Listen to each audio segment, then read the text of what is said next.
Reverend Uki MacIssac is an ordained minister, intuitive counselor, and spiritual psychic with more than 30 years of ministry experience. Through her gift of clairvoyance, she helps people reconnect with their spiritual purpose and the healing power of spirit within.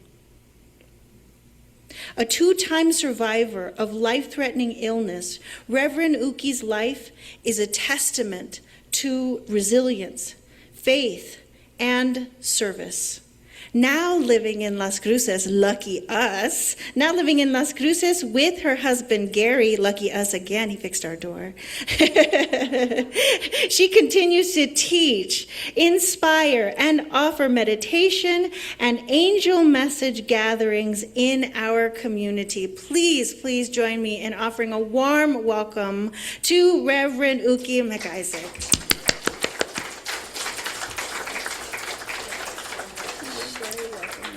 Thank you for being here. Oh, let's start with a hug. Let's get this, and there you go. Good morning. Boy, the day couldn't have started any better, right? With this beautiful music, thank you so much, and inspiring words. My energy is already sky high. So, what I wish to share with you today, and this is, I always talk about the things that come my way. I think God brings them my way. So lately, wherever I turn, I hear people talk about ascension. Perhaps you've noticed it too. People speak about higher vibrations, the 5th dimension, awakening, light workers, which I believe all of us are, and the new consciousness emerging on our planet. And perhaps something really is happening. I believe humanity is changing. And maybe we are all shifting into a higher frequency. And I'm reading a couple of symptoms. Maybe you can relate to that. Sudden dietary shifts, vivid dreaming, disrupted sleep patterns, unexplained fatigue. Sounds familiar? High sensitivity to crowded places, a desire for solitude, and sudden bursts of empathy. But I also sometimes wonder if we misunderstand what ascension really means. When we hear the word, we naturally think it's about going upward, right? Higher, beyond, above. But what if it isn't primarily about going higher? What if it is about going deeper, becoming deeper, not becoming more extraordinary, but becoming more authentic, not escaping our humanity, but allowing our humanity to become a clearer expression of the divine? Now, if you're coming from a traditional Christian background, the word ascension probably brings one event immediately to mind. And after we know that the ascension of Jesus, after his resurrection, Jesus ascended to the Father. Now, traditionally, Christianity has not spoken about our ascension in quite the same way many modern contemporary spiritual movements do. But, so I'm not suggesting we somehow repeat the ascension of Christ. Instead, I ask a different question. If the Christ Spirit dwells within us, within each of us, if life is inviting us to grow into the likeness of God, then what does that growth actually look like? What does spiritual maturity really mean? Years ago, I heard a fascinating teaching. Maybe you've heard it too. It was said that only 144,000 souls ascend. 12 times 12 plus a few zeros, right? Now here's the amusing part. As you may know, I've Gary and I it's been a year that we've lived here, and so I got my newly issued license plate from the MVD, and you know what it reads? Rise 144. RYZ 144. I couldn't help laughing. You know, sometimes God really has a sense of humor. Was the universe trying to tell me something? But I don't think it was saying, yeah, congratulations, Uki, you made the list. I don't think so. I think it was giving me a much simpler suggestions. Rise. Rise above fear. Rise above resentment. And this one is big for me. Rise above the need to be right. Just talk to Gary. Rise above my own ego, not above other people.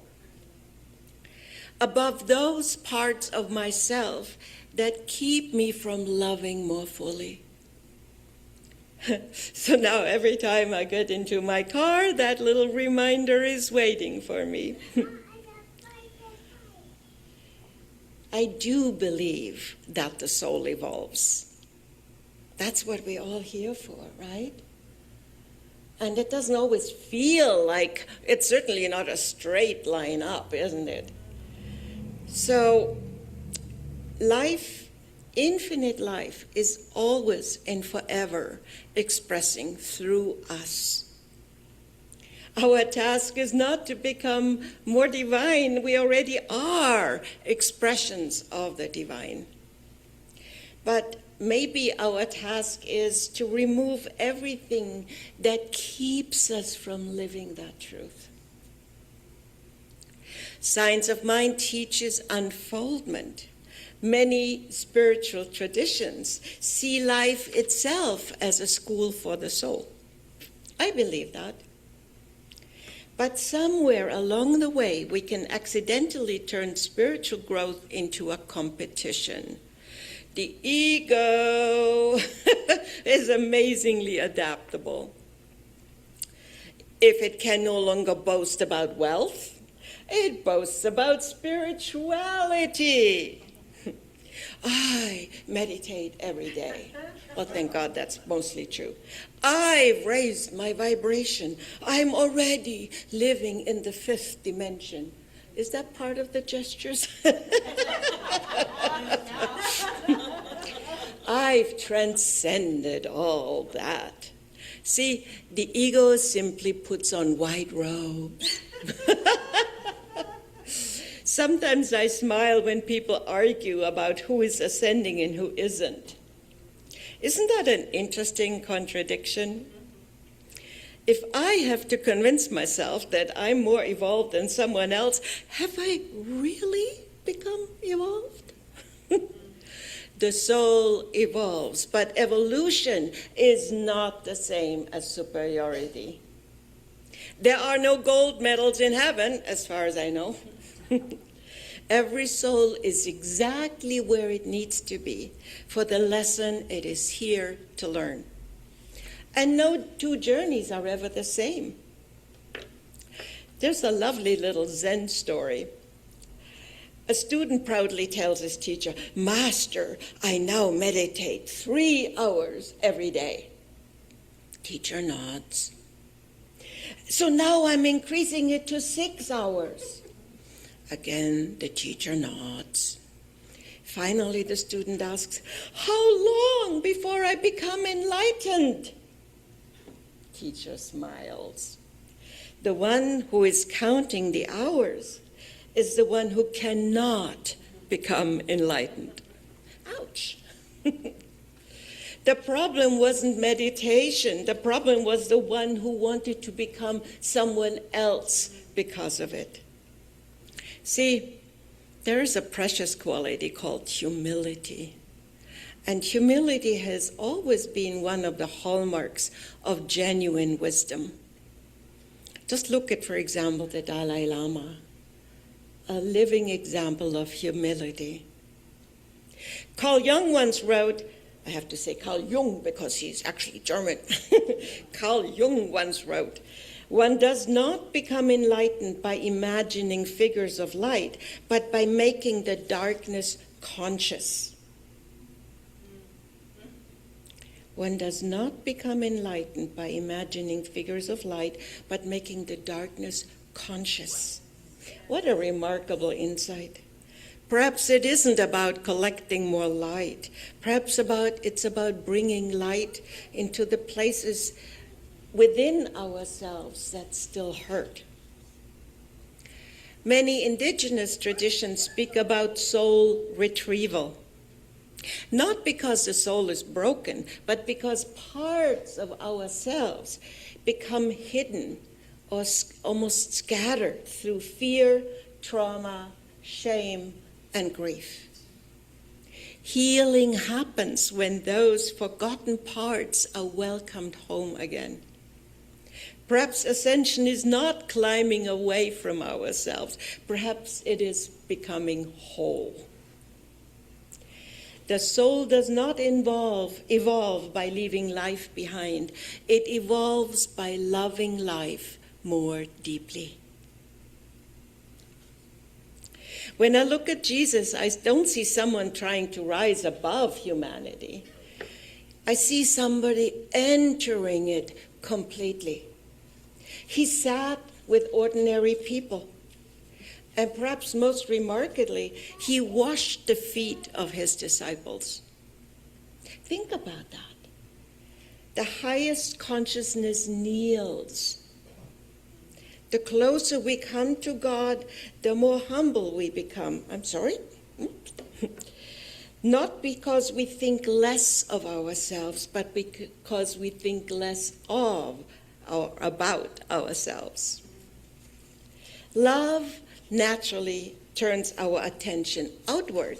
I've often wondered whether we misunderstood the ascension itself. Many paintings show Jesus rising into the clouds as though heaven was simply up there. But perhaps ascension isn't really about direction. Perhaps it is about fulfillment.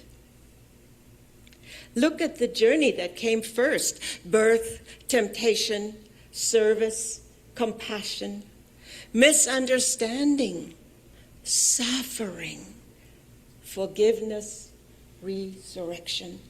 Only then ascension. Jesus didn't ascend because he mastered a spiritual technique. His whole life had become an expression of divine love. Perhaps that's what the soul is evolving towards as well. Not becoming extraordinary, becoming transparent to divine love. As many of you know, I've had some profound spiritual experiences in my own life.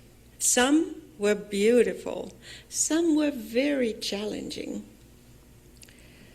One thing they did not do was to convince me that I was somehow more special than anyone else. Quite the opposite. Life has a remarkable way of humbling us. Looking back over the years with illness, loss, unexpected blessings, joy, and challenging lessons, I don't think life was trying to make me extraordinary. I think it was trying to make me kinder, more patient, more compassionate, more willing to sit with someone else and just listen, be present.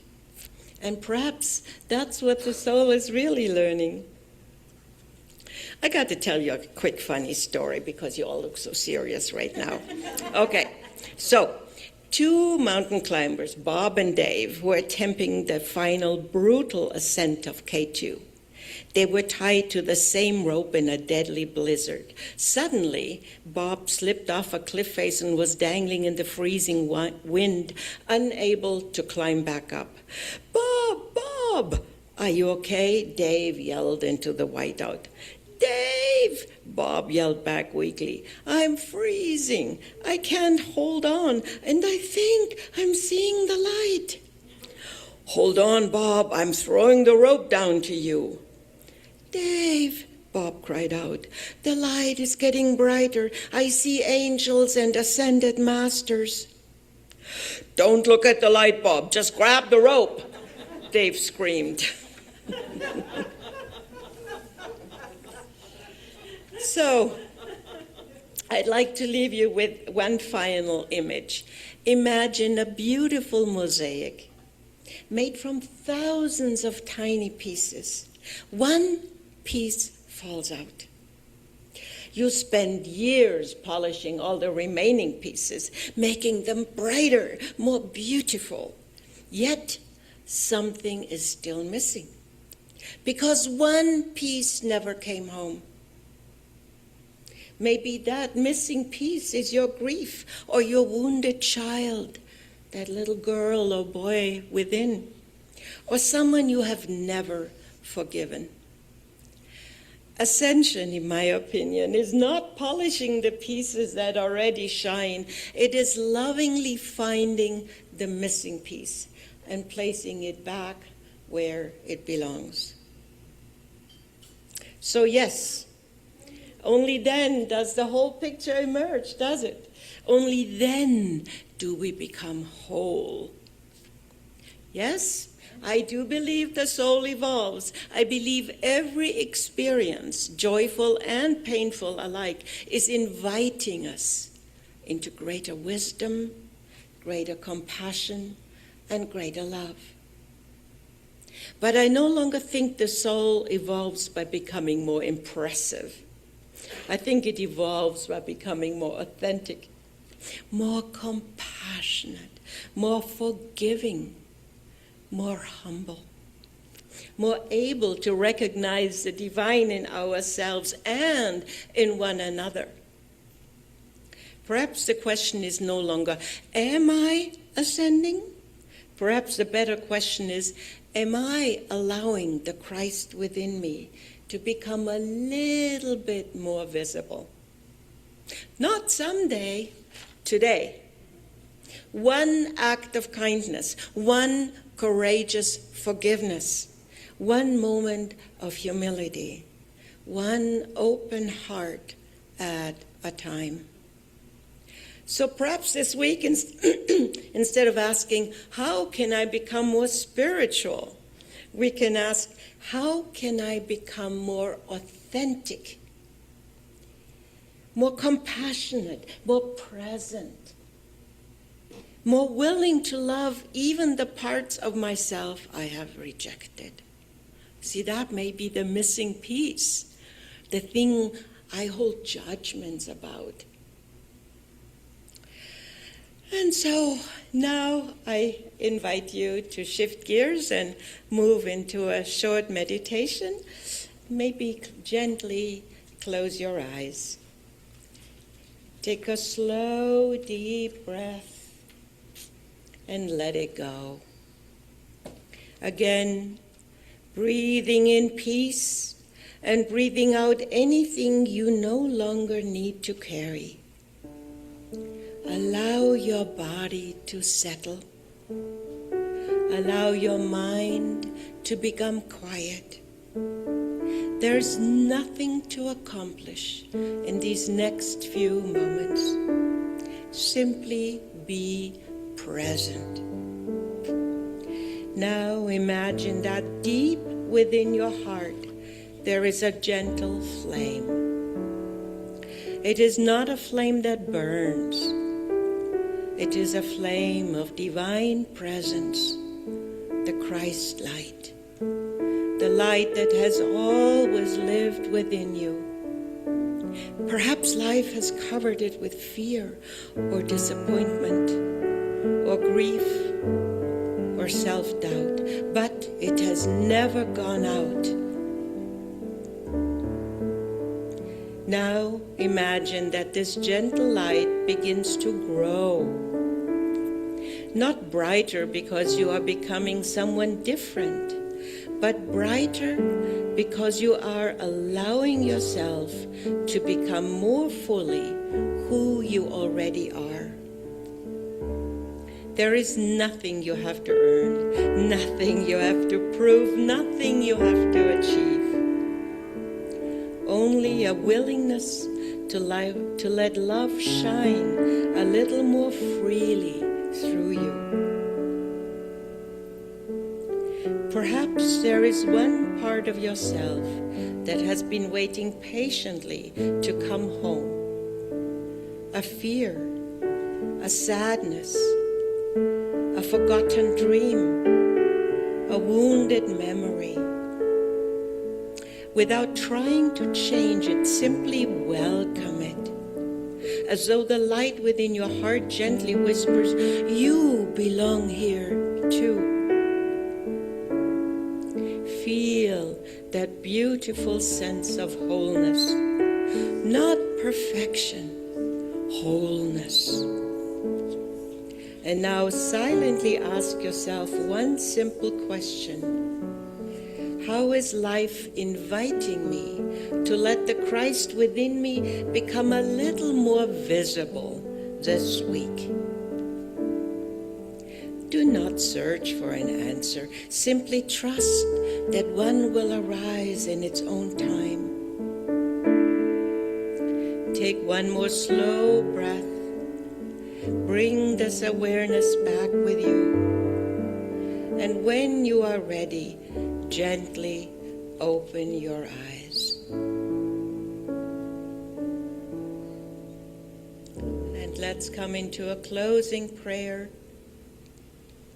Sweet presence of God, we thank you for the quiet reminder that the journey of the soul is not a race towards perfection, but a lifelong unfolding into love.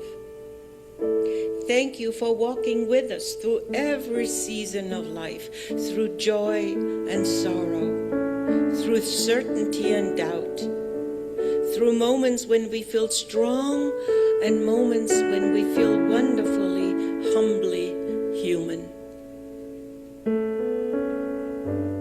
Help us remember that true spiritual growth is never measured by how extraordinary we appear, but how faithfully we allow your love to flow through us. May we have the courage to rise above fear without rising above one another. May we become more authentic rather than more impressive, more compassionate rather than more certain, more forgiving rather than more judgmental.